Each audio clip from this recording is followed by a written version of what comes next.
la grabación y después compartir.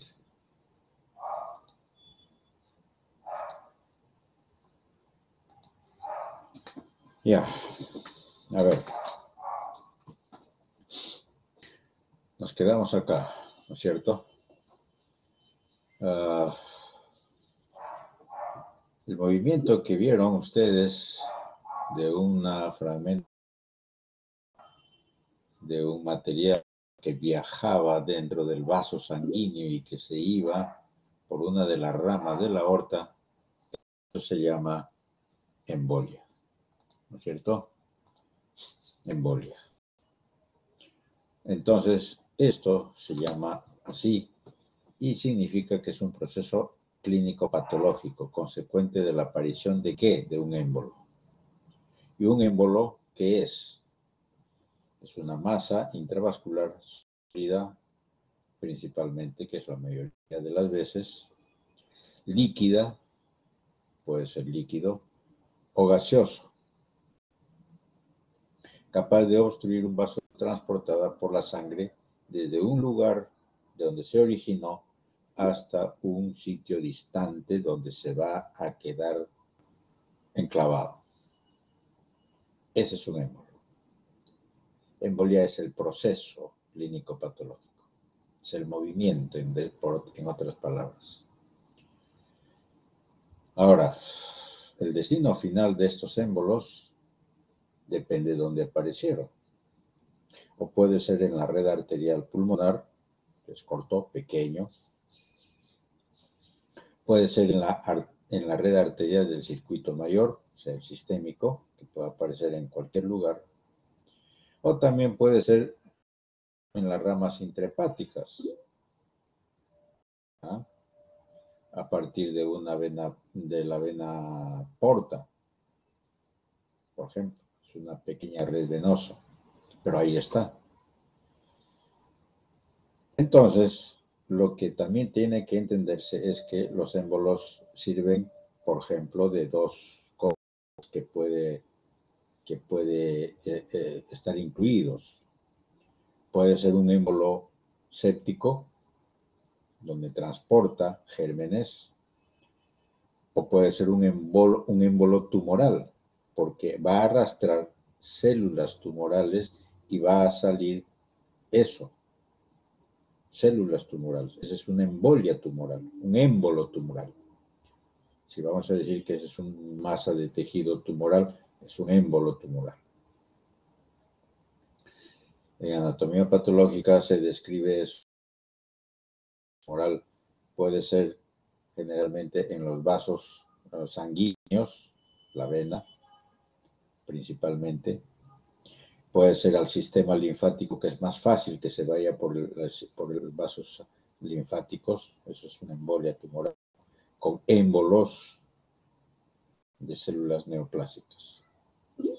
El 90% de estos émbolos se producen a partir de los trombos.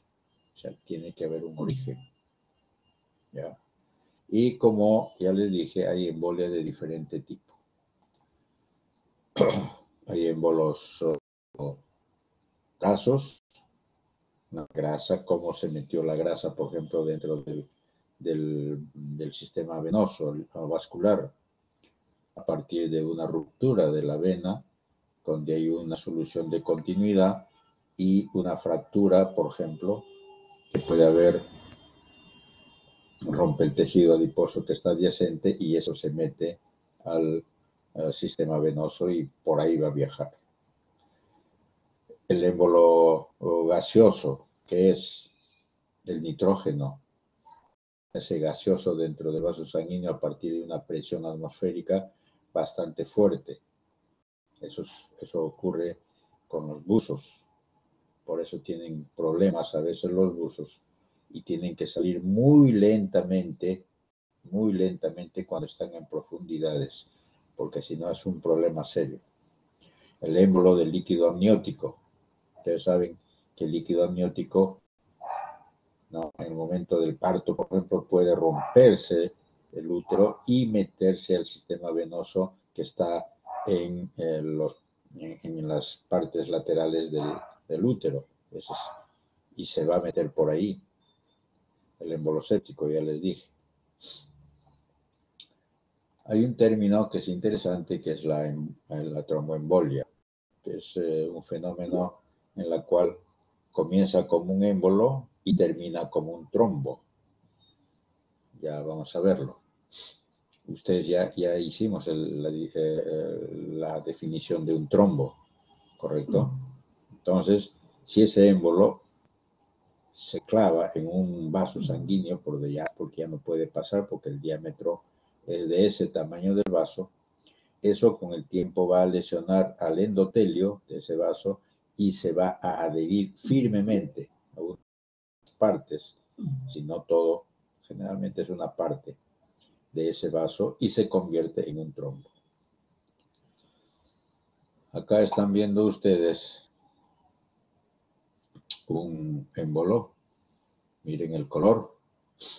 Ya ustedes deben decir de dónde se originó.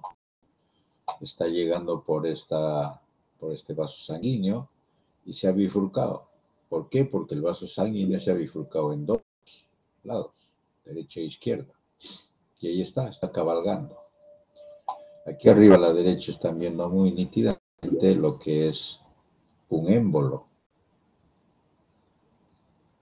¿Por qué? Porque dentro de este vaso sanguíneo hay un coágulo de sangre organizado, pero que no está adherido a la pared del vaso. Esa es la definición de un émbolo, ¿no es cierto? Eso ya lo vimos.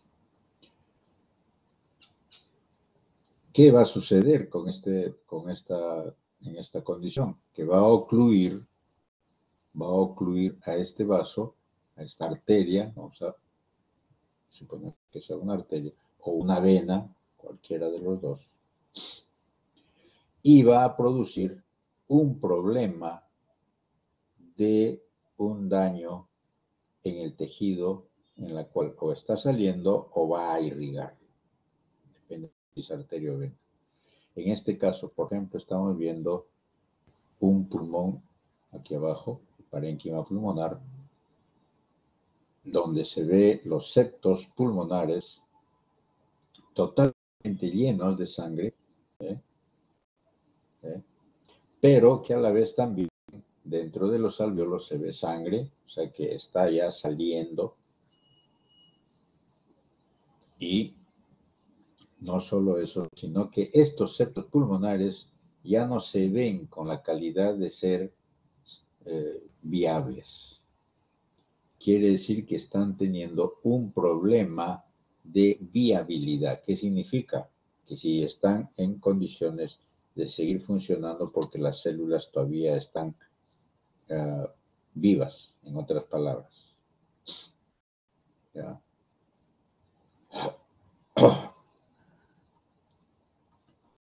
Eso significa de que hay algún problema en ese sentido del daño que pueda haber en ese pulmón.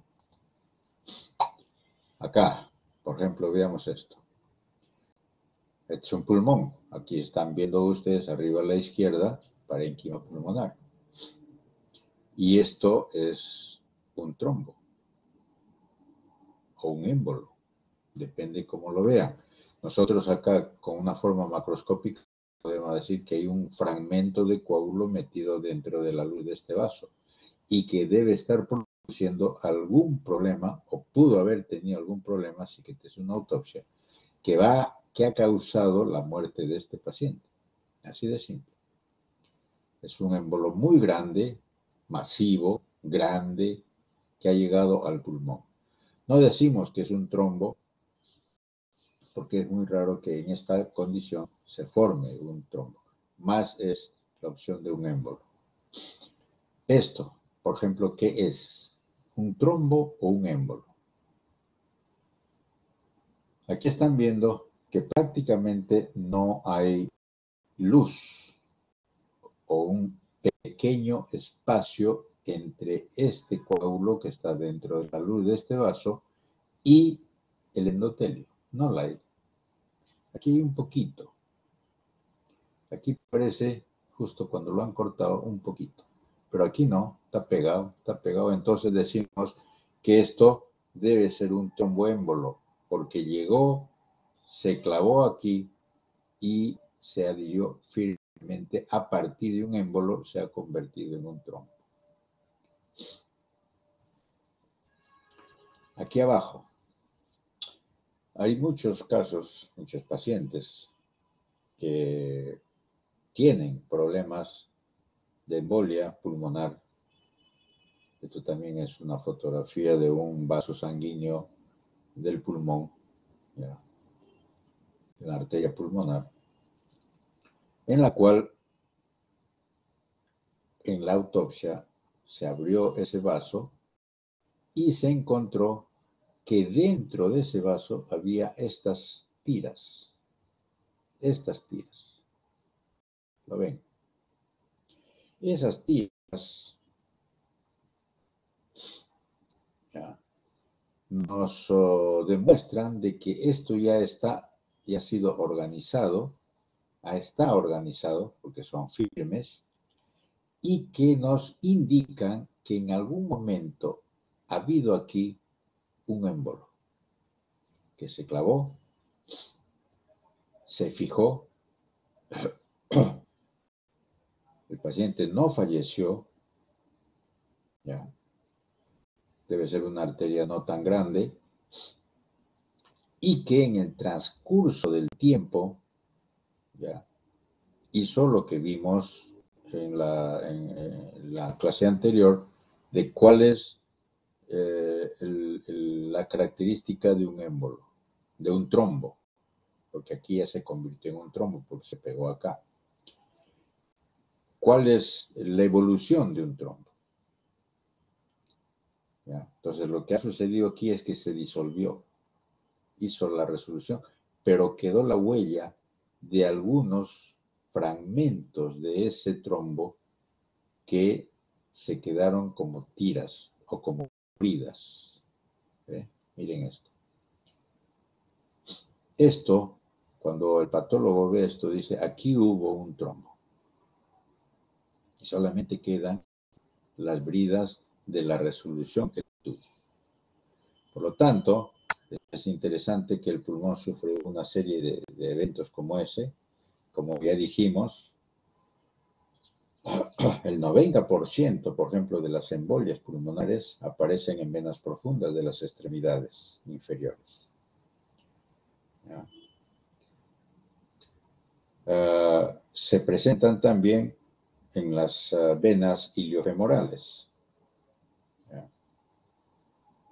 La mitad de estos pacientes con estos émbolos tienen signos de trombosis venosa profunda. Hay muchos pacientes que llegan al hospital con eso, con trombosis de vena profunda. Y son bastante serios esos problemas. ¿Ya? Surgen de estos plexos venosos pélvicos y más raramente, o también, no digamos tan raro, pero aparecen en el lado derecho del corazón.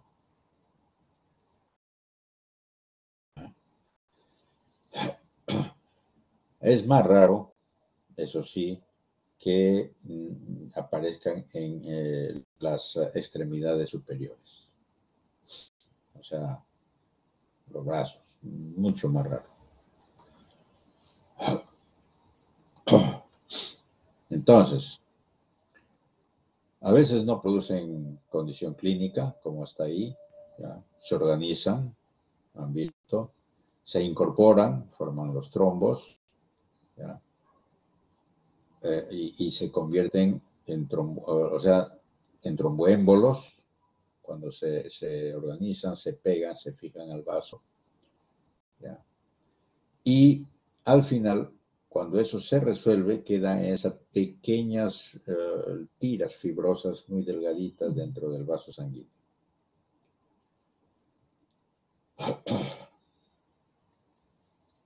Cuando la embolia pulmonar es grande, ¿ya?, en vasos grandes, cuando es masivo, por decir, ¿ya?, que es una buena cantidad de el porcentaje de veces, ¿ya? Produce muerte súbita, ¿ya? Puede producir insuficiencia cardíaca derecha y puede producir colapso cardiovascular, ¿ya? Cuando son grandes. Ahora, cuando obstruyen un 60% de la circulación pulmonar o más, o sea, una buena cantidad del circuito pulmonar, va a causar hemorragia pulmonar, pero no va a llegar a ser un infarto. Ya vamos a ver por qué. Claro, dice, excepto en pacientes con insuficiencia cardíaca izquierda que ya están comprometidos por esa condición. Ahora, la obstrucción de las arterias medianas más una ruptura vascular que va a producir hemorragia o infarto del pulmón. ¿Ya? Es interesante que cuando hay obstrucción de arterias, de arteriolas pulmonares, o sea, pequeñas, bastante pequeñas, va a originar en el transcurso del tiempo una hipertensión pulmonar con insuficiencia ventricular derecha. Eso es en largo tiempo. Y son émbolos pequeños, bastante pequeños. ¿Ya? Por lo tanto, las características clínicas de una embolia pulmonar están determinadas por el tamaño. ¿Ya? Está caracterizado porque depende también de la persona, si está en buenas condiciones o no. Y si estos émbolos se producen en forma aguda o crónica. ¿Ya? Porque cuando se producen en forma aguda es todo un problema. ¿Ya? Producen eso, muerte súbita, por ejemplo. Entonces, lo que hay que acordarse es que los émbolos pulmonares pequeños generalmente son asintomáticos, como lo que está ahí abajo. A veces, desde el punto de vista clínico, puede haber pequeños signos de disnea o de taquimia.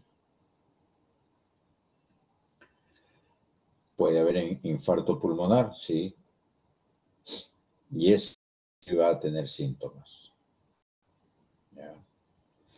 ¿Va a haber colapso cardiovascular con muerte súbita? Sí, depende de qué, del tamaño, vuelvo a repetir, o sea, cada rato estoy repitiendo, del tamaño del émbolo.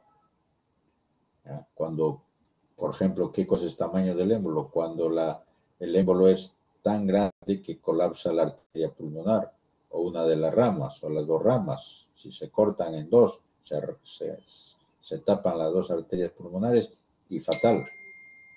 ¿Ya?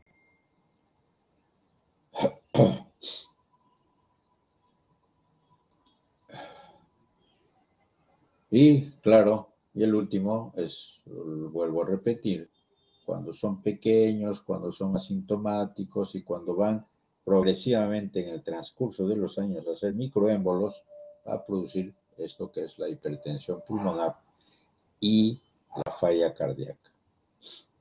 ¿Ah? Acá hay varios ejemplos de diferentes tipos de émbolos. Este, por ejemplo, es interesante. Está en el riñón, es una arteria que ya tiene daño, esta arteria, y aquí se ha tapado con coágulos, y estas tiras claras, estos espacios claros, quiere decir que ahí había colesterol. Entonces, esta es una embolia de colesterol. Ya vamos a saber por qué.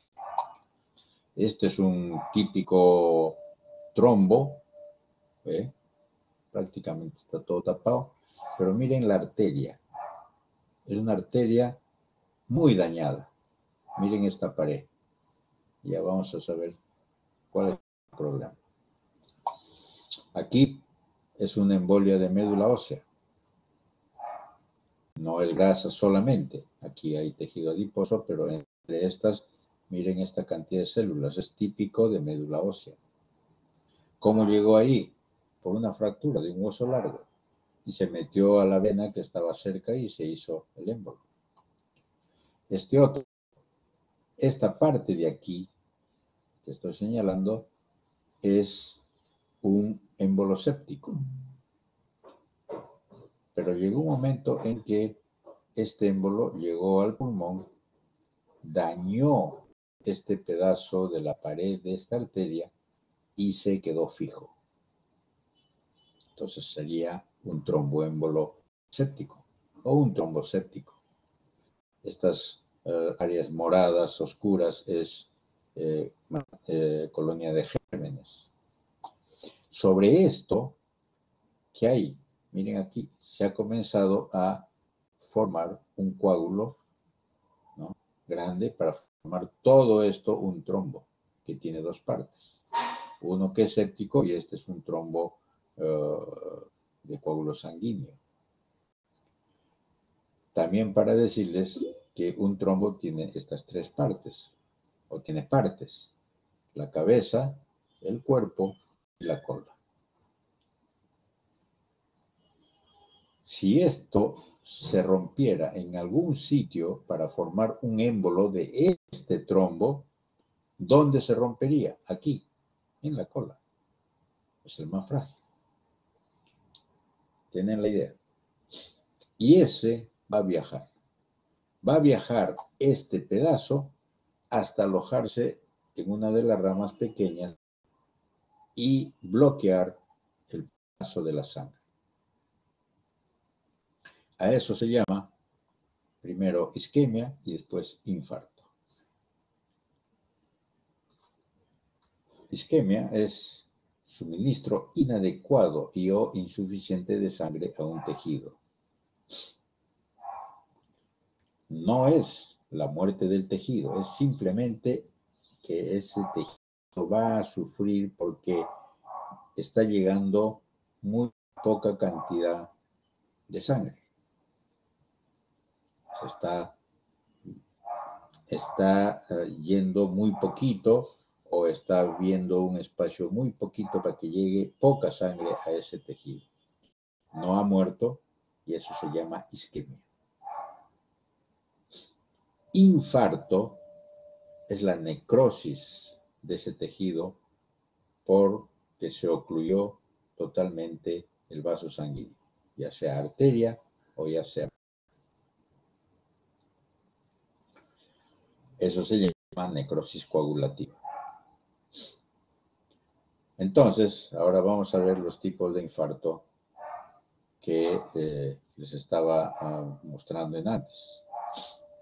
Hay dos tipos de infartos: infarto rojo e infarto blanco.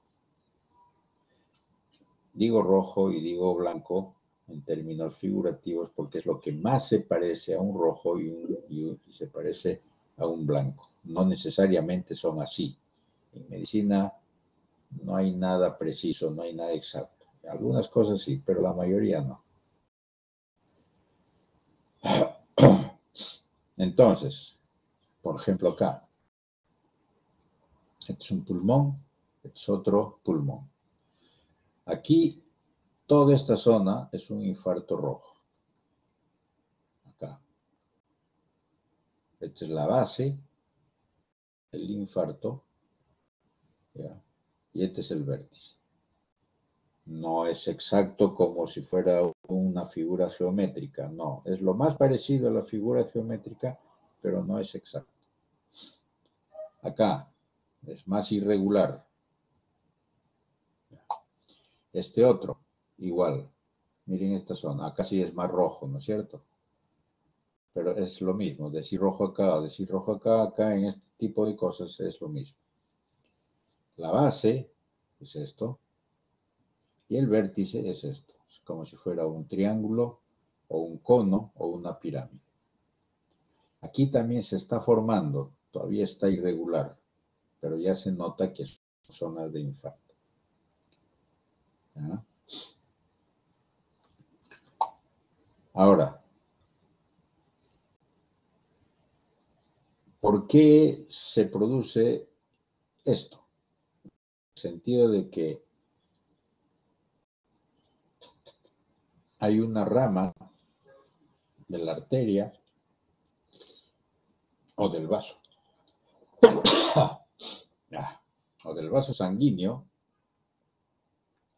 que se tapó y produce oclusión de la zona que va a irrigar.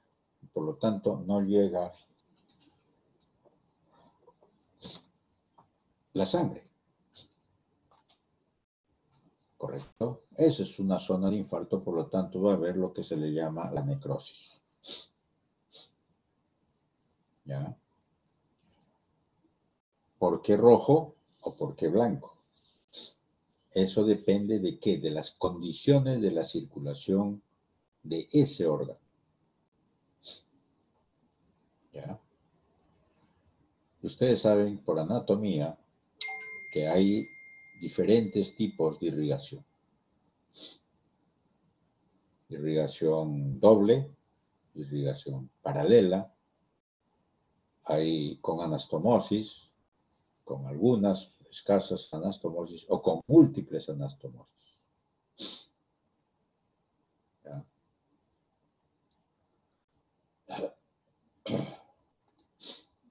Por ejemplo, este es un vaso. Todo esto es un corte del vaso, pero esto es lo que llamamos un infarto blanco. Claro, no es tan blanco, medio amarillo. Y es lo que les dije antes. La parte más distal, pegada a la cápsula, es la base. Y aquí en el hilio es el vértice, forma de triángulo. Porque es la forma como se irriga. Es diferente este color blanco y el otro es diferente en el pulmón, que es color oscuro o hemorrágico. Depende del tipo de sistema vascular de irrigación local de ese órgano. Aquí abajo simplemente están viendo algunos cambios que van a suceder o que están sucediendo en esta parte al inicio de la consolidación de un infarto. Aquí todavía hay mucho tejido de granulación, muchas células que deberían ser por esta parte. Esta es la parte media donde hay cantidad de hemorragia con hemosiderina. Ha habido hemorragia que ahora ya son hemosiderina porque está siendo fagocitada. Y aquí ya es un tejido fibrótico consolidado. Esto de aquí debe ser todo esto que es pura fibrosis. ¿Ya? Ese es más o menos como uno tiene que determinar esto. Ahora, depende mucho también de la velocidad con que se produce una oclusión sanguínea. A veces es lento, donde todavía el órgano puede adaptarse a algunas condiciones, cuando está bien, ¿ya? Y puede tener cambios atróficos, pero sigue funcionando a medias hasta que se ocluye totalmente. También depende de la vulnerabilidad del tejido a la hipoxia. También hay condiciones como esa. Por ejemplo, esta. Vamos a ver estos tipos. Aquí, este es un parénquima cerebral. Miren todo esto, desde aquí hasta aquí. Todo esto. Acá hay necrosis. ¿Qué ha sucedido? Un infarto. Infarto cerebral. Bastante frecuente. ¿Por qué ha sucedido este infarto cerebral? Porque ha habido una oclusión de la arteria cerebral. Una de las ramas, debe ser la cerebral media por la característica como está acá esto.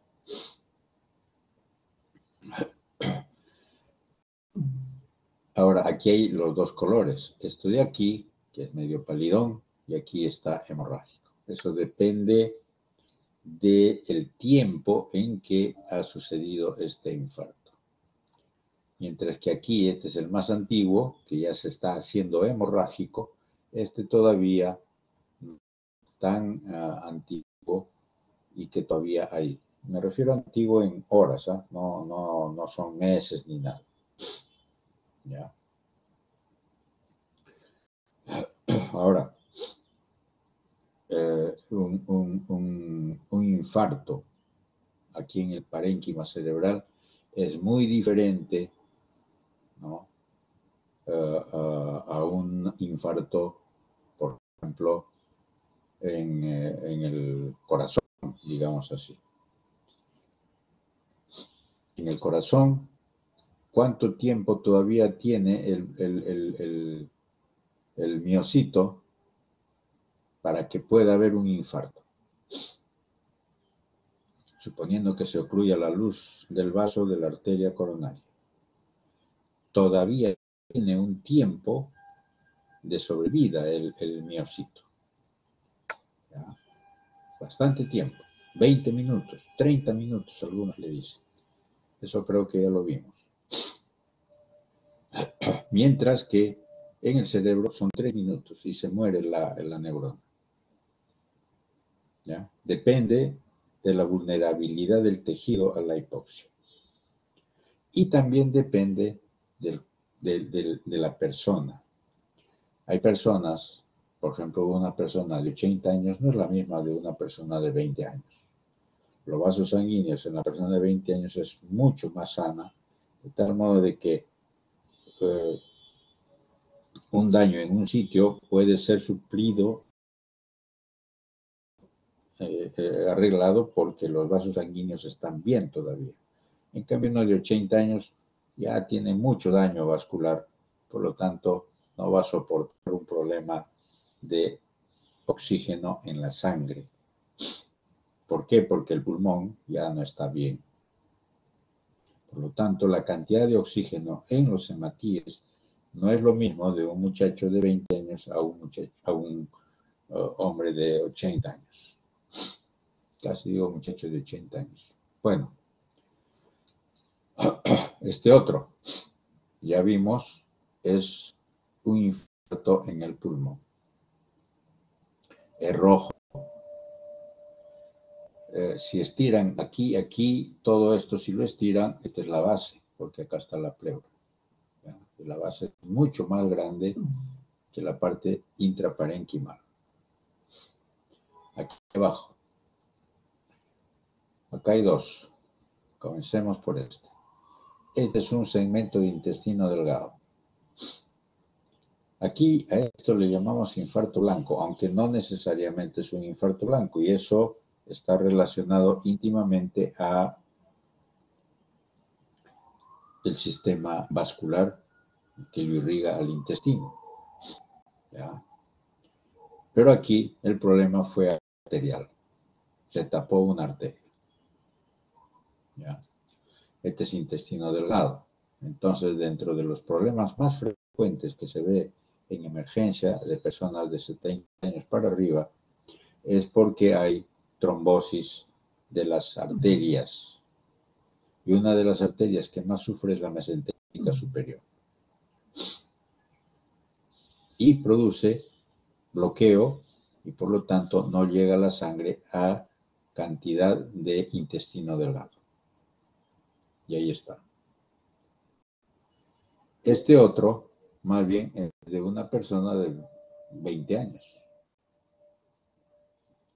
Que ven ustedes esto como salchicha, es intestino delgado también, pero acá es totalmente oscuro. ¿Por qué? Porque dentro de la luz de este intestino hay cantidad de sangre. ¿Y se debe a qué? Se debe a que ha habido un problema de retorno venoso y se ha quedado encharcado todo el sistema vascular venoso de la mesentérica, de la vena mesentérica superior, que se bloqueó y no deja que la sangre circule. Y todo se ha encharcado. Y evidentemente hay infarto porque no llega la sangre por la arteria debido al bloqueo que hay. Y ahí está. Infarto rojo, infarto blanco. Un hígado donde este fragmento está dañado, ahí es una zona roja, todavía está parcialmente viable porque hay zonas que todavía están de color blanquecino, que todavía están viables, esto sí está completo. Aquí en el riñón, vean típicamente un triángulo, o una pirámide, o un cono, como quieran. infarto blanco. ¿Por qué este es rojo y por qué este es blanco? Por el sistema de irrigación. Este otro es lo que van a ver, o ya vieron creo la semana pasada en su práctica. Toda la cortical está con infarto debido a un problema de disminución del flujo sanguíneo y por lo tanto a una severa hipoxia. No hay aquí un bloqueo del sistema vascular. Simplemente es problema de hipoxia. Y se necrosó toda la cortical. A esto se le llama necrosis tubular cortical renal. Apenas se recupera el flujo sanguíneo, esto vuelve a ser normal.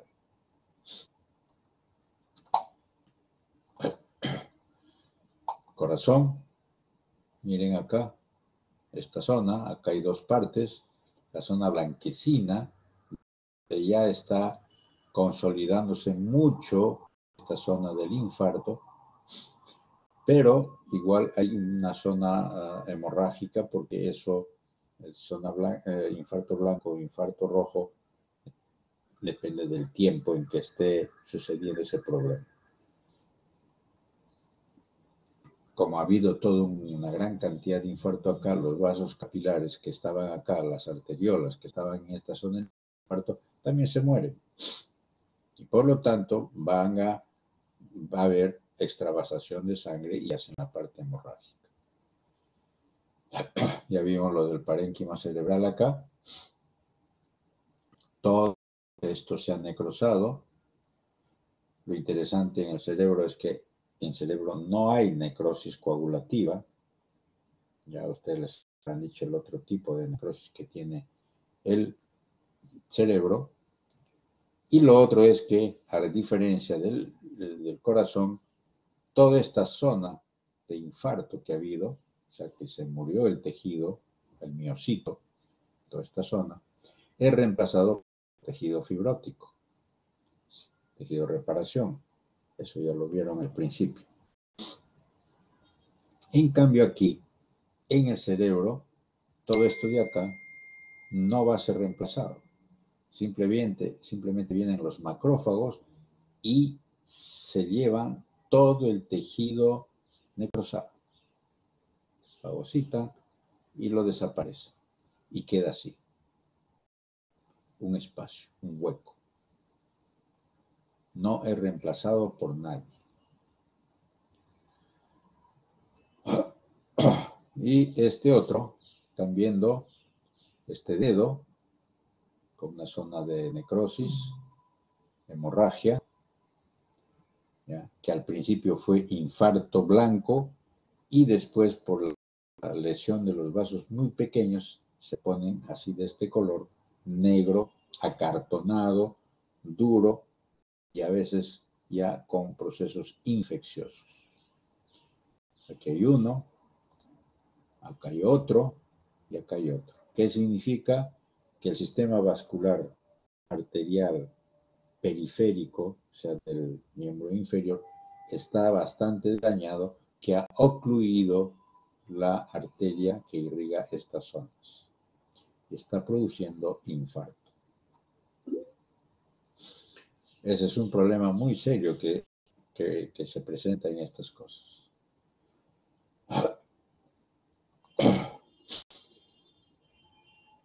Shock. Tenemos que hablar sobre el shock. El shock es un término clínico, por si acaso. Eso vamos a desarrollarlo mejor en el ciclo que viene. Bueno, sí que estamos. Es un término clínico donde hay una condición muy seria de enfermedad sistémica. ¿Ya? Tipo de shock. Acá hay tres, en realidad hay un poco más, pero los tres estos son importantes. Shock cardiogénico, donde el problema es el corazón, hay un infarto de miocardio, hay una ruptura de ventrículo, hay arritmia, hay taponamiento cardíaco o embolia. Todos a estos se les llama shock cardiogénico. ¿Cuál es el problema principal?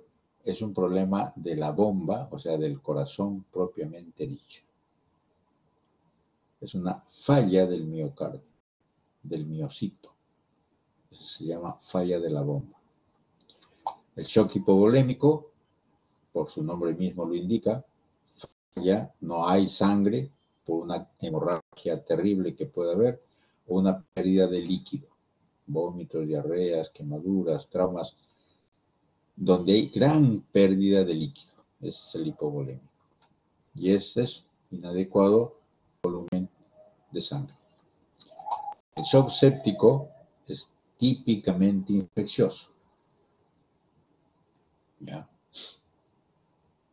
Microbiano, generalmente microbiano. Puede ser por gran negativos, puede ser por gran positivos. ¿Ya? Y hongos, ¿ya? Y otro, el superantígeno. Son antígenos a veces sintéticos que puede haber, y eso se llama el síndrome del shock tóxico.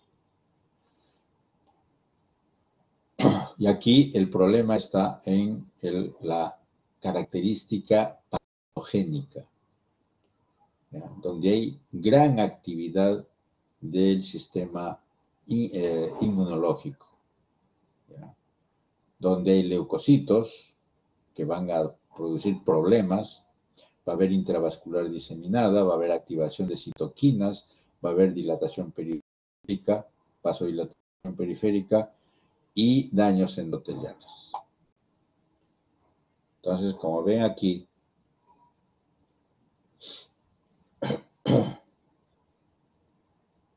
hay varias condiciones en esta cuestión de las fases del shock, porque el shock tiene fases. Una etapa inicial, no progresiva, que esa sería de repente la mejor opción, ¿ya? Hay mecanismos que compensan la situación, ¿ya? Porque sirven para mantener la perfusión en órganos vitales.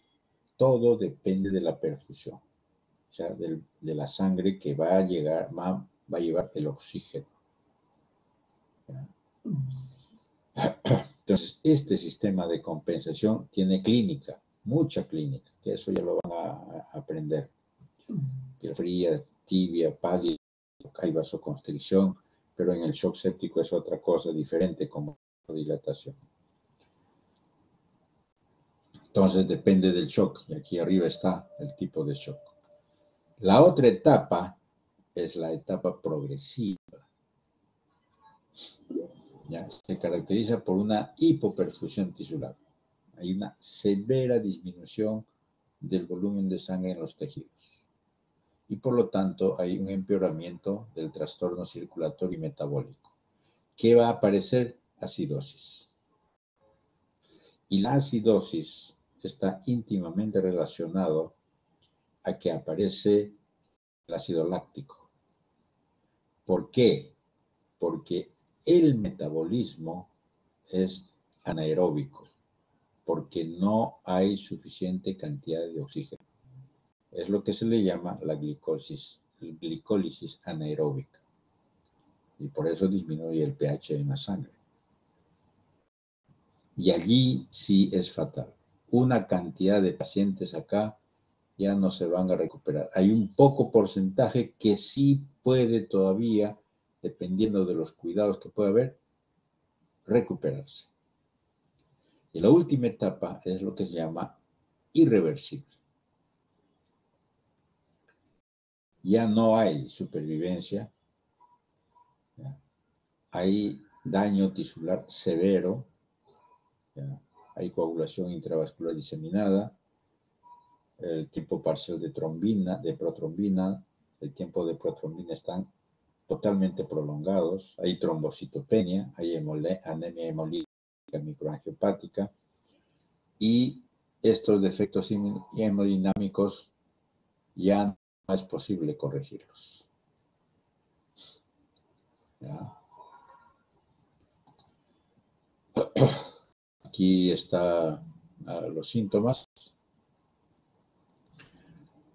Fiebre, muerte cerebral, Este es en la fase irreversible. Hay síndrome de dificultad respiratoria, así se llama, síndrome de dificultad respiratoria.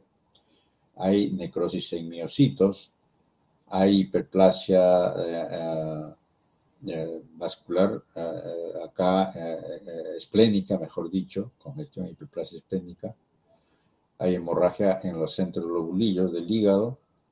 Hay estrés gástrico, donde hay microhemorragias. Hay necrosis tubular en los riñones. Hay hemorragia a nivel intestinal. Hay vasodilatación de los plexos venosos en algunos sitios. Y eso es muy difícil de recuperar, o ya no se recuperan en la fase irreversible. ¿No? Sepsis, en realidad, es un término griego que significa putrefacción. Es una respuesta desproporcionada o inapropiada del organismo ante una infección, por ejemplo, hablando del problema séptico, que en el hospital a cada rato hay shock séptico. Es complejo, ¿ya? Puede afectar a cualquier paciente, puede originarse en cualquier órgano, ¿ya? Y ya dijimos por diferentes microorganismos. Hay muchos síntomas. Y la fiebre evidentemente es uno de los puntos más relevantes que puede haber. Entonces, estas lipoproteínas van a producir, que es a partir de los microorganismos, una serie de elementos de la cascada del proceso inflamatorio. Cuando son de baja cantidad estos lipoproteínas, pequeña cantidad de bacterias, imaginen ustedes que están viajando y se golpeó un ómnibus y se cortaron la pierna. Ustedes no, un pasajero. Se cortó, se ensució en la tierra, se lavó superficialmente y se fue. Entonces hace una inflamación local en unos días. Pero si no se cura bien, ¿ya? Va a comenzar a haber mayor cantidad de bacterias y mayor cantidad de lipoproteínas, y va a haber una buena cantidad de respuesta inflamatoria, ¿no? Cantidades moderadas, y va a comenzar a haber ¿qué? Fiebre, reactantes de fase aguda que va a producir el hígado, va a haber leucocitosis. Eso significa que ya hay efectos sistémicos.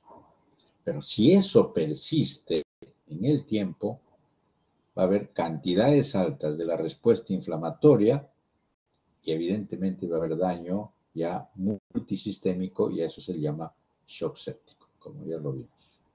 Una de las características es formar microtrombos, coagulación intravascular diseminada.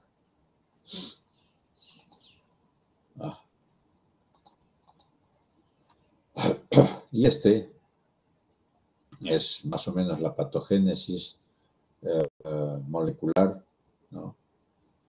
De la respuesta, ¿no?, que hay sobre los microorganismos.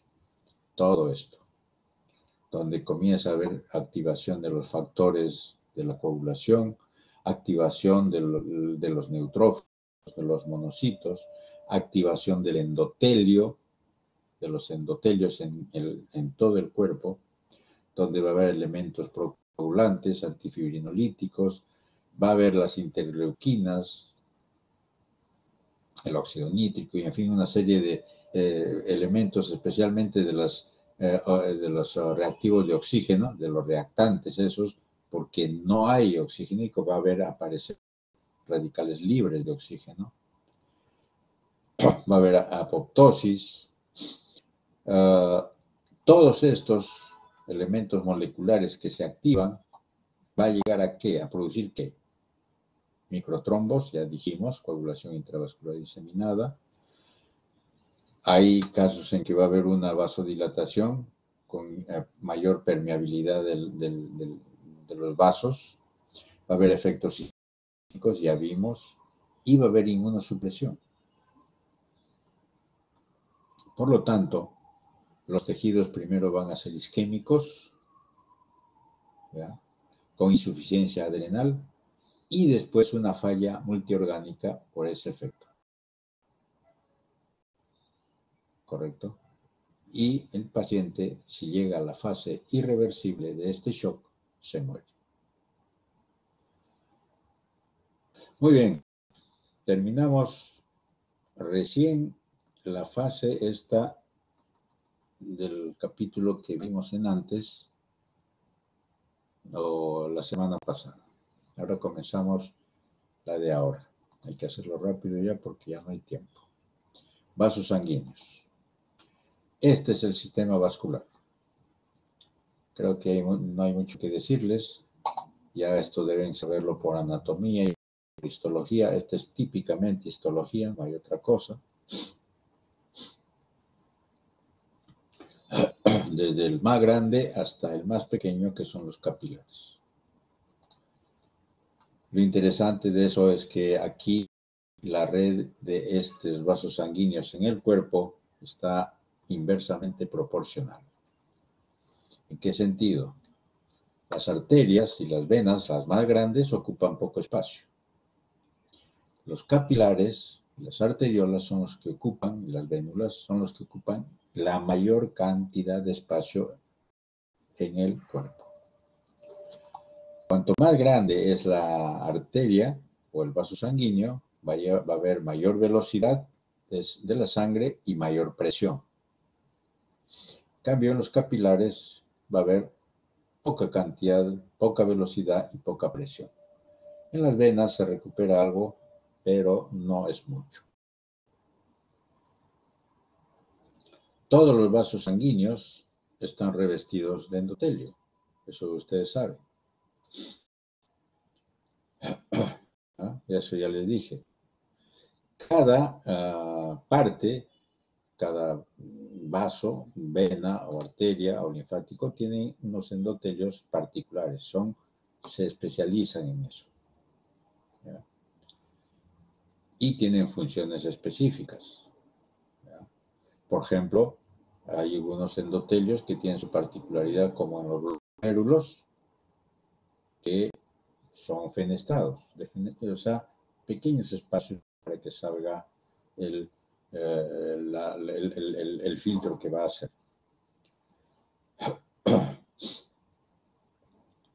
Va a haber en los vasos sanguíneos elementos primitivos, en las arterias, en las venas, ¿ya?, según la demanda que va a haber, músculo liso y macrófagos especializados. ¿Ya? Estas funciones de las células endoteliales está fuertemente regulado, ¿ya?, dependiendo de la actividad que va a tener, ¿ya?, y los estímulos que va a tener. Pueden ser estímulos fisiológicos normales, puede haber algunos estímulos que estén más relacionados con la parte de la respuesta patológica que va a haber para la activación del endotelio. Por eso el endotelio es básico. Antes, la clase pasada ya les he dicho. ¿Ya? Porque produce o tienen pues, elementos procoagulantes, anticoagulantes, proinflamatorios, en fin, una serie de cosas. ¿Ya? Y aquí están, tanto en una arteria, en una vena o en estos vasos capilares que están dentro del glomérulo o en la arteriola. Acá están todos. Entonces, una lesión vascular, ¿ya?, va a producir, ya saben ustedes, estos cambios. Estimula, como dice ahí, el reclutamiento, la proliferación ¿de qué? De elementos musculares, porque el vaso sanguíneo, una arteria tiene vasos, tiene músculo, una arteriola tiene músculo. ¿Ya? Va a producir respuesta de la matriz, o sea, del área intersticial, y por lo tanto, poco a poco va a haber lo que se llama el engrosamiento de la íntima, que eso ya lo vamos a ver. Entonces, dentro de la pared del vaso hay elementos embriológicos, células mesenquimales embriogénicas, así le llaman, se le llama, donde puede ser una formación de músculo liso, que es lo que debería de haber. Puede haber células endoteliales, transformarse a células endoteliales, transformarse a macrófagos, transformarse en fibroblastos para la reparación también y remodelación de esa área. Puede haber células espumosas, que a la larga son macrófagos con características especiales, o puede haber una lesión del músculo liso y causar calcificación. ¿Ya? O sea, hay varias situaciones que puede haber en la pared del vaso sanguíneo. Y aquí está.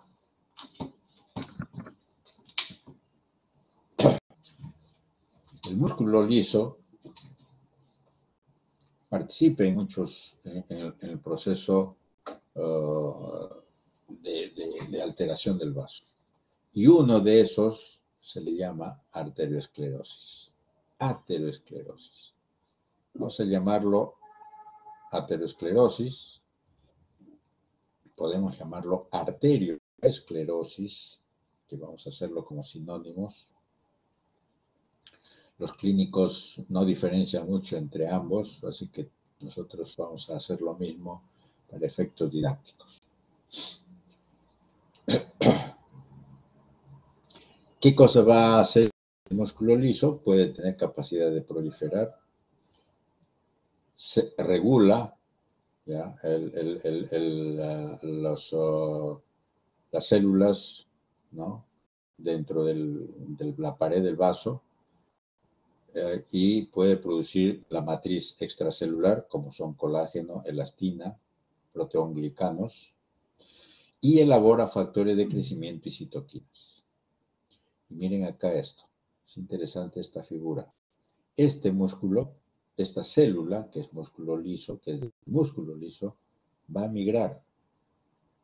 ¿Hacia dónde? Hacia lo que se llama el área subendotelial, que es la íntima. Esto normalmente es así, donde está la flecha. Muy pequeñito, muy chiquito, ¿ya? Eso es lo normal. Pero en la medida en que se va a dañar el vaso sanguíneo, miren, comienza a engrosarse esta zona que se llama la íntima, por efecto del movimiento de las células que van a llegar ahí, principalmente del músculo liso, que va a comenzar a transformarse en varias otras células y producir lo que se llama la matriz extracelular.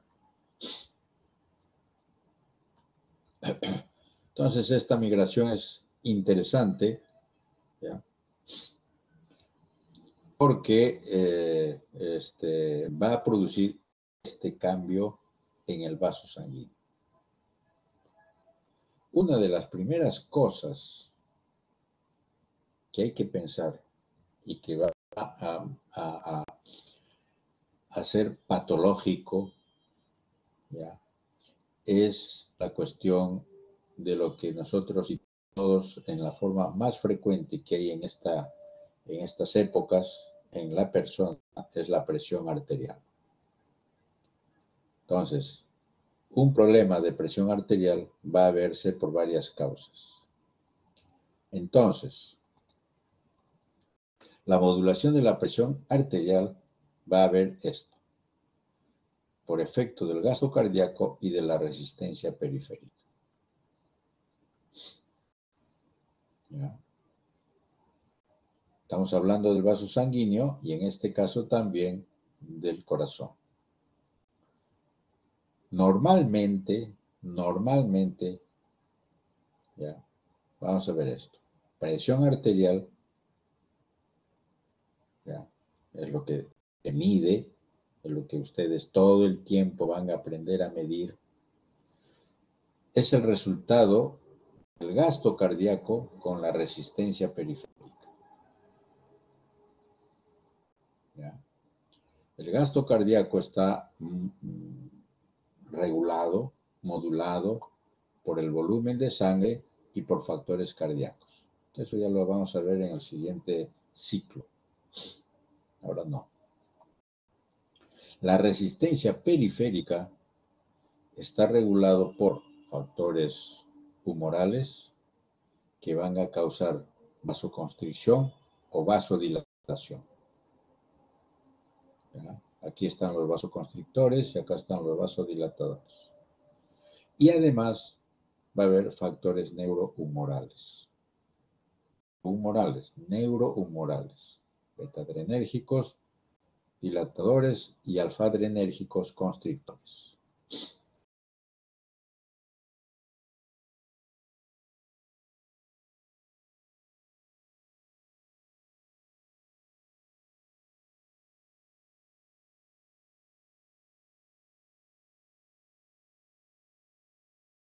¿Qué pasó?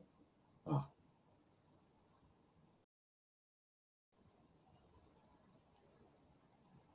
Ya.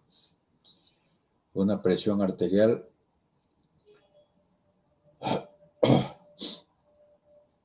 disminuida, por ejemplo, puede ser por un problema de vasodilatación, por un problema cardíaco, debido a los elementos cardíacos natriuréticos.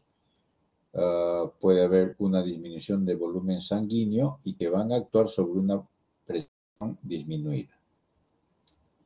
¿Ya? Va a haber una baja resistencia, ¿no?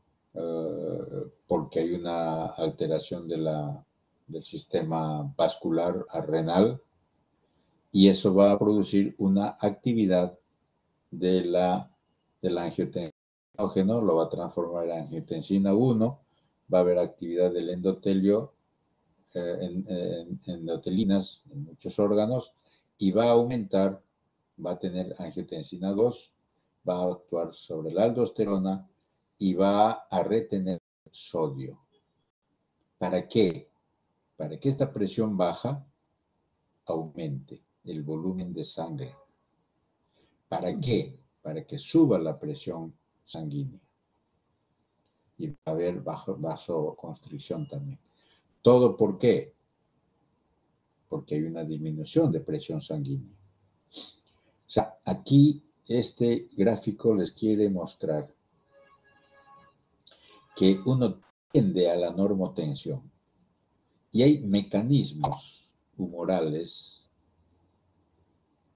¿ya?, que van a actuar para que exista una normotensión cuando sucede alguna anomalía en alguna de estas partes. Todo el tiempo estamos así. No hay nada estático, todo es dinámico. Siempre va a haber algún problema en un momento de que vaya un aumento de presión o una disminución de presión. Cuando hay un aumento de presión, el corazón comienza a activarse, ¿ya?, y los sistemas vasculares comienzan a activarse para que baje la presión. ¿Ya? Pude haber comenzado aquí con presión alta y aquí comencé con presión baja. Normalmente el problema es la presión alta, no la presión baja, pero también hay patologías con presión baja, evidentemente, que pueden causar un problema ¿de qué? De hipoxia. Ese es el problema serio. Aquí hay una arterioloesclerosis hialina. ¿Qué cosa es una arterioloesclerosis hialina? Es una enfermedad arteriolar de la pared de esta arteriola. Engrosamiento rosado o rosáceo, le han puesto acá, de la pared arterial con pérdida del detalle estructural.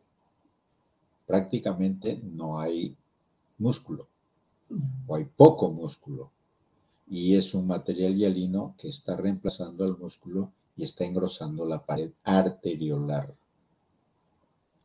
Y este otro, arterioloesclerosis hiperplásica, que es que hay mucho músculo, puede haber, y el otro es que hay necrosis fibrinoide de la pared arteriolar.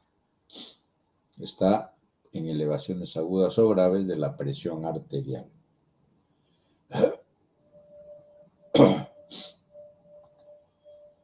Aquí, estos son dibujos, arterioloesclerosis hialina, arterioloesclerosis hipertrófica. Aquí se ve muy nítidamente en esta biopsia de riñón la arterioloesclerosis hipertrófica. Proliferación de músculo liso con disminución de la luz arteriolar. Entonces ya están viendo, hasta ahora les estoy mostrando los diferentes tipos de lesión de los diferentes tamaños de los vasos. Eso es importantísimo saber. Por ejemplo, la hipertensión arterial. La hipertensión arterial, esto es simplemente para mostrarles que el 90 al 95% de todos los pacientes que tienen hipertensión arterial hay que llamarlos hipertensión esencial. ¿Ya? No tienen una causa definida, clara, porque la hipertensión secundaria son todas estas: renal, endocrina, cardiovascular, neurológica. Ustedes regulan, controlan esta parte en una hipertensión secundaria y se arregla la hipertensión y se pone normotensión. Pero la hipertensión esencial no, es medicamentoso. Por lo tanto, aquí es más sencillo hablar sobre eso. Influencias genéticas más factores ambientales van a producir problemas a nivel de hemostasia renal de sodio, o sea, aumento de volumen de sangre en los vasos sanguíneos, con aumento de gasto cardíaco, y va a producir hipertensión. El otro es vasoconstricción. La vasoconstricción está íntimamente relacionado a la arteriola. ¿Correcto? Reactividad vascular reactiva, aumentada. Por lo tanto, va a haber aumento de la resistencia periférica. La resistencia periférica está en las arteriolas y por lo tanto va a haber hipertensión. Por eso les mostré las arteriolas. Y el último es este defecto de crecimiento y estructura del músculo liso vascular. Más que músculo liso, es el grosor de la pared vascular. Aumento del grosor de la pared vascular. Y eso va a producir, ¿qué? Disminución de la luz, y en la parte más periférica, aumento de la resistencia periférica, y va a producir hipertensión. Por lo tanto, vamos a dividir, este es el mecanismo que antes les mostré, ¿ya? Cómo el músculo liso va a hacer que cambie la íntima de esta arteria.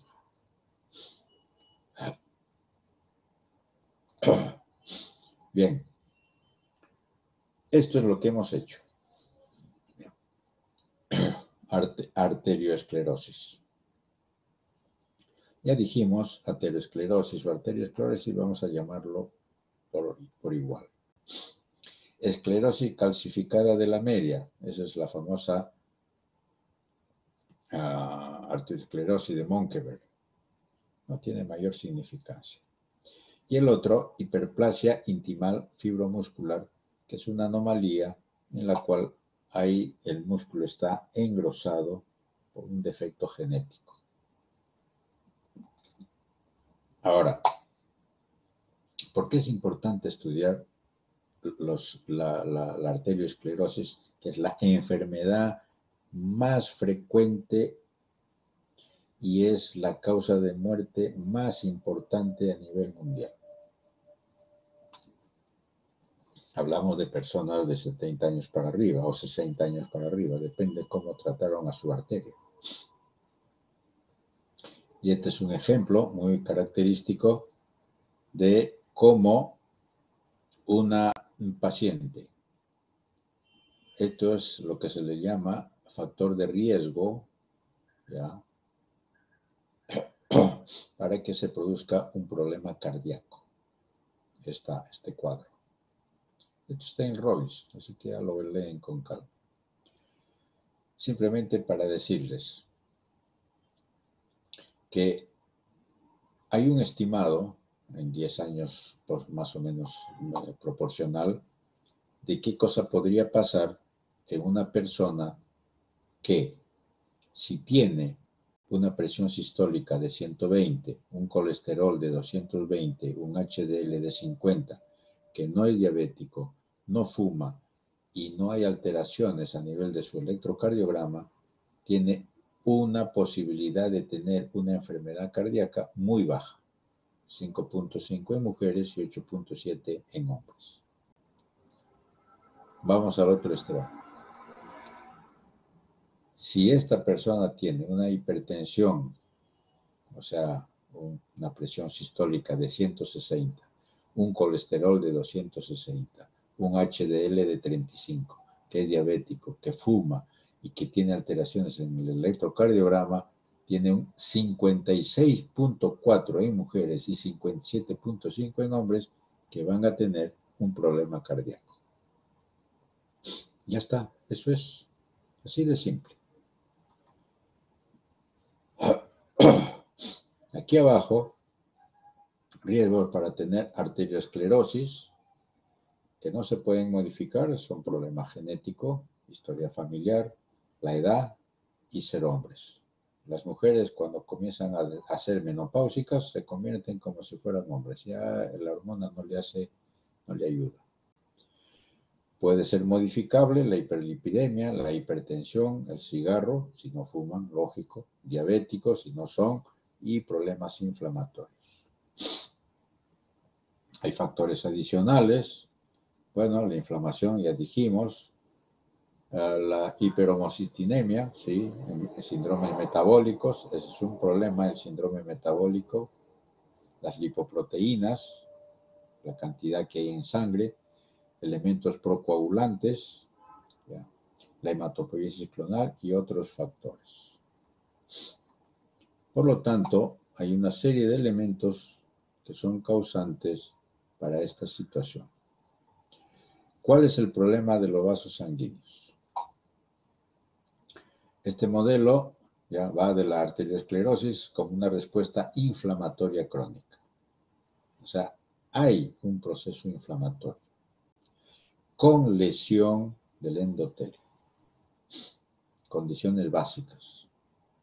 En un endotelio normal no va a haber mayor cosa. Pero cuando comienza a haber lesión endotelial, por ejemplo, una hiperlipidemia, un aumento de presión dentro del vaso sanguíneo, que es fumador, que tiene enfermedad hereditaria de hemocisteína, por ejemplo. Bueno, eso lo dejamos de lado porque eso no es muy frecuente. Los de arriba sí.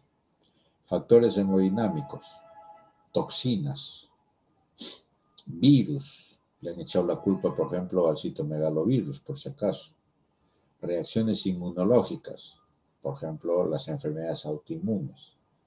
¿Qué va a causar? Problema a nivel del endotelio, donde va a comenzar a haber agregaciones plaquetarias, donde va a haber los macrófagos, los monocitos que van a meterse ¿a dónde? A esta zona que antes les dije, la íntima. La íntima. Aquí. Ya, aquí. Esta disfunción endotelial aumenta evidentemente esa permeabilidad para que pasen los leucocitos, los monocitos, va a haber la adhesión leucocitaria, como dice ahí, la migración ¿hacia dónde? Hacia la íntima. Este ingreso de toxinas, de lipoproteínas, de una serie de elementos, van a estimular ¿a qué? A que se activen los macrófagos, que las células musculares migren hacia esta zona de la íntima y se transformen también en macrófagos espumosos, en fibroblastos, ¿ya? Y van a hacer la respuesta inflamatoria frente a elementos que están metiéndose aquí. ¿Quiénes son esos elementos? Por ejemplo, las lipoproteínas o los lípidos, el LDL. ¿Ya? Estos macrófagos que han estado aquí, que se han metido por el vaso sanguíneo o que se han transformado en las células endoteliales, van a fagocitar estos lípidos. Evidentemente, previamente activados por los linfocitos T helper. Y comienzan a ver la fagocitosis. Y estas células, estos macrófagos, se van a transformar en lo que se llama las células espumosas. Aquí comienza a engrosarse esta íntima en este sitio. Aquí no, ni aquí, en un sitio del vaso sanguíneo.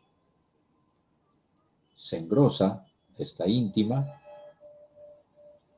y va a convertirse todo esto en un sitio que va a distorsionar la pared del vaso.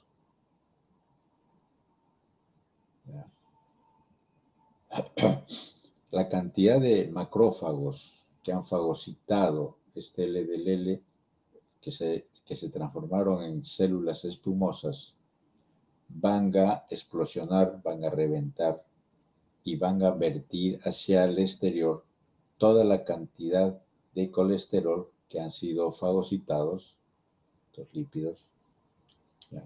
Y se convierten en restos de estos lípidos. Como este es un proceso inflamatorio, también vienen los fibroblastos transformados del músculo liso y estos fibroblastos van a producir colágeno. Va a haber linfocitos, va a haber macrófagos, va a haber colágeno, va a haber fibrosis, fibroblastos y todo esto que ven aquí, todo esto se llama placa ateromatosa. Aquí el libro, el Robbins le ha puesto ateroma fibrograsa. Bueno, es la misma cosa. Placa ateromatosa. Aquí está todo lo que les he dicho, así que ya ustedes lo repasan con calma. Un problema es que esto que está sucediendo en la íntima va a traer después complicaciones. Una de las complicaciones es que va a formar un trombo. ¿Por qué? Porque se lesionó el endotelio. ¿Correcto? Eso es una placa complicada. ¿Ya?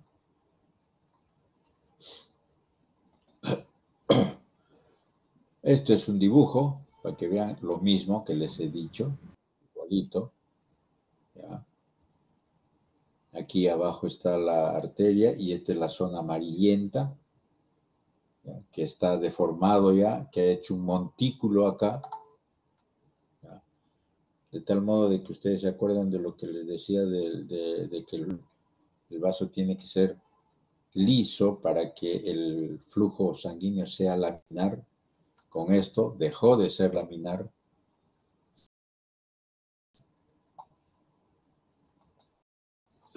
Esta es la complicación que les decía de esta placa ateromatosa. ¿Por qué? Porque se rompió, se hizo una fisura y por aquí está el factor extrínseco para que estimule la formación de un trombo. Así de simple. Por lo tanto, hay fases en esto. Desde una arteria normal, ¿ya? Cuando comienza a ver lo que antes les dije, una cosa pequeñita, así recién que comienza, con los macrófagos que están fagocitando el LDL, ¿ya? Va a llamarse una estría grasa, simplemente así. Después Acá Robbins le pone que se llama placa fibroadiposa. A esta placa ateromatosa que les llamo, porque ya es un montículo y está bien organizado. Aquí es una placa ateromatosa ya avanzada. ¿Por qué? Porque está ocluyendo la luz en un gran porcentaje. Aquí está todo lo que les dije del movimiento de las células, y aquí más bien lo que está sucediendo es un poco de lo que es la remodelación, ¿ya? Y la organización de esta placa con inclusive calcificaciones. Esta es la fase preclínica, no hay síntomas, pero puede haber síntomas. ¿Por qué? Por disminución de la luz, así de simple. Entonces, la fase clínica, ¿qué significa? Que hay una embolia mural, ¿ya? Aquí puede romperse el vaso sanguíneo, puede haber una oclusión de la luz por un trombo, o puede ser tan severa la placa ateromatosa que ha disminuido mucho la luz. ¿Ya? Aquí abajo es una placa, dice, vulnerable. ¿Por qué? Porque siempre está produciéndose todavía un aumento de esta placa con lesión del endotelio. En cambio aquí ya está más organizado. Varias imágenes. Aquí parecería que es normal, desde un recién nacido. Este también es de un recién nacido, pero ya tiene una estría. Miren, finito. ¿A quién le echamos la culpa de que ya tiene esto? Porque esto lo hemos visto al microscopio y ya tiene una íntima con lípidos, macrófagos, cargados de colesterol y un poco de fibrosis. Estría grasa. Acá hay 3 aortas. Esto es de una persona joven, donde miren, no hay mayormente nada. Acá hay un poquito. Aquí una persona adulta, 50, 60 años, 50 años, digamos así, y este es de una persona ya bastante adulta, donde hay mucho problema en la superficie. Hemos visto este tipo de aortas en personas de 50 años. Y hemos visto en personas de 80 años con esto. En el transcurso de la vida de esa persona han cuidado sus arterias o lo han descuidado, todo depende. Entonces, estas placas ateroscleróticas sufren cambios. Pueden romperse, pueden ulcerarse, puede haber erosión, va a haber hemorragia, ya dijimos, causante de tromboembolias, y el adelgazamiento y ruptura es porque la pared del vaso está totalmente dañada. Esto, por ejemplo, totalmente roto, porque debajo del endotelio que estaba acá, estaba esta placa. Irregular totalmente y friable. De lo que son rígidos, duros, se hacen friables. Acá hay varios. Miren, este está formando un trombo. Aquí se ha estrechado la luz por esta placa ateromatosa. Aquí tiene calcio, se ha calcificado. Aquí esta placa ateromatosa ha sufrido un problema que es hemorragia dentro de la placa ateromatosa. Aquí está engrosado totalmente, ya con hemorragia. Y aquí, miren ustedes, unas tiras finitas, delgaditas, de zonas claras, filamentosos. ¿Qué son? Cristales de colesterol. Entonces, todas las arterias se dañan, ¿no? Todas. Pero una de las principales, ya, que frecuentemente se daña, es la coronaria. Miren, cristales de colesterol. Aquí igual. Pero acá hay algunas células que quedan restos. Esto ya está fibroblasado, puro colágeno con fibroblastos. ¿Ya? Aquí están los macrófagos cargados de colesterol. Y estos puntos negros que ven ahí es calcificación. ¿Qué cosa sucede con la placa? Puede romperse, fisurarse, ulcerarse, erosionarse y las hemorragias dentro del ateroma. Eso ya lo vimos. ¿Qué cosas puede suceder? Por ejemplo, este es uno de un corazón que se ha dañado por hipertensión arterial. Un ejemplo típico, engrosamiento de la pared ventricular izquierda. Eso se llama hipertrofia. Típico de hipertensión. ¿Cuál es el problema principal, serio, de un problema con hipertensión? Es esto. Un aumento brusco, severo, de la presión de las arterias cerebral media se rompe y produce esto. Una hemorragia intraparenquimal, hasta con un coágulo inclusive grande, tremendo, y eso es lo que se llama el stroke, muerte súbita. Aquí están viendo como una falla de la arteria, no por hipertensión, no por arteriosclerosis, porque ven ustedes aquí la pared está finita, sino por hipertensión. ¿Qué va a suceder? Que cada vez que el corazón, este corazón, expulsa la sangre, y si es con esta fuerza muscular, va a ser muy fuerte. Y va a llegar un momento en que esa fuerza de presión va a romper el endotelio, ¿ya? Y va a disecar la pared de la aorta. ¿De cuál de las aortas? De esta, de la ascendente. ¿Ya? O puede llegar hasta acá. Romper la pared. ¿Ya? Y al romper la pared va a haber extravasación de sangre hacia la pared. ¿Ya? Y va a comenzar a disecar. Aquí es una disección en la aorta ascendente. Una clasificación es ¿ya? Va que hay 1, 2 y 3. 1 cuando solamente es en la ascendente. 2 es cuando compromete todo, ascendente y descendente. Y 3 es cuando es sola la descendente.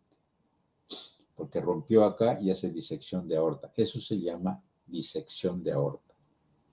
Un problema serio cuando sucede en de la ascendente es que puede hacer una regresión de la sangre y llegar al saco pericárdico. Se llena el pericardio de sangre y el corazón no puede moverse. Eso se llama taponamiento cardíaco. Ustedes saben que la aorta tiene estas fibras elásticas, así son. Así finitas, todas paralelas. Aquí se ha roto. ¿Eh? Y aquí está la disección, dentro de la pared de la aorta. ¿Ya? Eso se puede diagnosticar, ¿no? Acá está. Y por una tomografía se puede reconocer que hay disección de aorta. Esta línea que ven aquí significa que hay una sangre dentro de la luz y fuera de la luz del aorta. Disección de aorta. Hay otro tipo de lesión de la aorta que es a nivel abdominal. Por ejemplo, este es un saco. ¿Eh? Es un saco.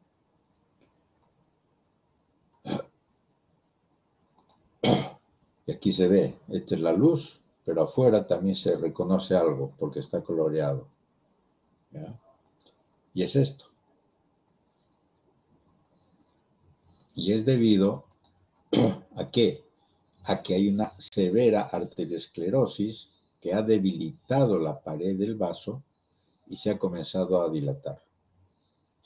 Aquí está bien dilatado y aquí se ha roto, miren. ¿Ya? Aquí hay cantidad de fibrina depositada, fibrina, y aquí solo, por aquí nomás pasaba la sangre.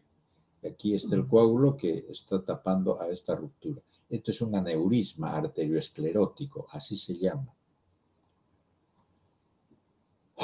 Entonces, una arterioesclerosis va a producir infarto de miocardio por un problema de la coronaria, va a producir un infarto cerebral por una hipertensión arterial severa que hemos visto, o una placa ateromatosa que ocluyó la luz, eso depende.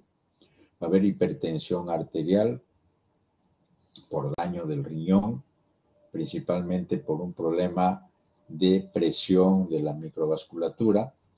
Va a haber el aneurisma que les dije y la gangrena que antes vimos, que se puede transformar en una cosa más seria desde la punta del pie hasta el talón y esta zona, esto por una severa arterioesclerosis, donde tienen que amputar la pierna.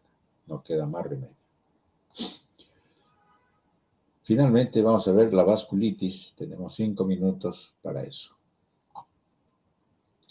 La vasculitis es una enfermedad mediada por problemas inmunes. Es una inflamación de la pared de los vasos. Generalmente es manifestación sistémica. Hay muchos síntomas de esto, mucha clínica. Y puede ser resultado de ¿qué? De infecciones, pero mayormente es inmunológico. Y uno de los elementos más interesantes para poder estudiar esto es identificar los anticuerpos antineutrofílicos, el llamado famoso ANCA, ¿no? O el anticélulas endoteliales. Ahora, tienden a afectar diferentes y en forma particular diferentes vasos, o sea, diferente tamaño de los vasos. ¿Ya? Y ahí está esto. Cuando son grandes, aorta, ramas grandes, es lo que se le llama arteritis de Sula-Gigantes o arteritis de Takayasu. Acá están las descripciones. Vasculitis de mediano tamaño es la poliarteritis nodosa, la enfermedad de Kawasaki. Y aquí están sus características. Y las vasculitis de vaso pequeño, arteriolas, vénulas, capilares, a veces pequeñas arterias, están estos. Granulomatosis de Wegener, síndrome de Chuvre-Strauss, polangitis microscópica. Y aquí está su descripción de cada uno de ellos para tratar de identificar dónde y cómo es su característica histológica. Esto mucho lo utilizan los internistas tratando de buscar siempre esas lesiones. Aquí, por ejemplo, este es uno con HE. Aquí está el daño con inflamación y una disminución de la luz, inflamación de la pared. Aquí se ve la fibra elástica. Miren, acá se ha roto, justo ahí. Este, por ejemplo, está totalmente tapada la luz, con necrosis fibrinoide, por un efecto inmunológico, de respuesta inmunológica del daño vascular. Acá, por ejemplo, el famoso Takayasu, con una disminución de la luz. Acá hay células gigantes, multinucleadas, en esta que hablamos sobre las arteritis de células gigantes, por ejemplo. ¿Ya? Aquí una lesión a nivel pulmonar, por ejemplo, con necrosis, con cavidades, por destrucción y una vasculitis de la pared aquí de la arteria pulmonar. Aquí inclusive con formación de trombo, una severa lesión. Igual acá con una destrucción y alteración de la íntima. O sea, hay varias formas de lesiones estas. Y finalmente a veces llega esto, con destrucción de los dedos, de las extremidades, por un problema de oclusión de la luz, por un problema inmunológico. Hay varias, hay una, por ejemplo, la enfermedad de Raynaud, que es muy fisiológico, que así nomás no se descubre, pero de vasos pequeños son como esto, con destrucción de los dedos. ¿Ya? Entonces, ya para terminar, hay síntomas pulmonares y renales, por ejemplo, en varios síndromes vasculíticos, ¿ya? Síntomas dermales y pulmonares, asma y eosinofilia del tracto superior. Y aquí se ve, por ejemplo, una lesión muy característica de la pared del vaso con engrosamiento y disminución de la luz y problemas a nivel de formación de trombos, porque a la larga ya ustedes saben que eso es la característica. Se lesiona el endotelio y va a producir trombos. Pero la lesión del endotelio es por una enfermedad inmunológica, con infiltración de elementos inflamatorios contra la pared del vaso. Y eso se llama vasculitis. Muy bien, terminamos. Aquí se quedó.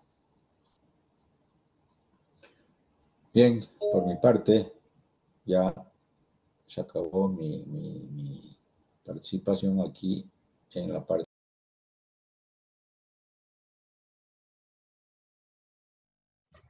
Doctor, disculpe, hasta este tema viene el examen. Claro.